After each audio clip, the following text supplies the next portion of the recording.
मुंबईकरांना आणखी एक दिलासा देणारी बातमी. मुंबईकरांना आता पाणी कपातीला सामोरं जावं लागू नये म्हणून मुंबई महापालिका प्रशासनानं मागणी केलेल्या राखीव पाणी साठ्याला अखेर राज्य सरकारकडून मंजुरी मिळाली.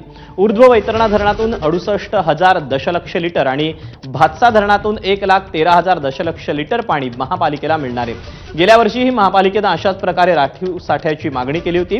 यंदाही पावसाळ्यापूर्वी पाणी साठ्यात काहीशी घट झाल्यामुळे ही मागणी करण्यात आली होती.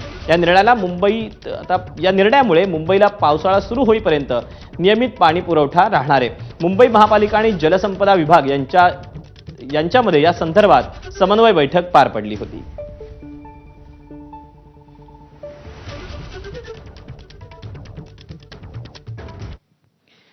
महायुती सत्तेत आल्यापासून नाराजी हा शब्द अनेक वेळा चर्चेत आला. मग ती नाराजी शपथविधी वेळची असो, मंत्रिमंडळ विस्तारा वेळची असो किंवा मग अन्य कोणत्या तरी कारणामुळे.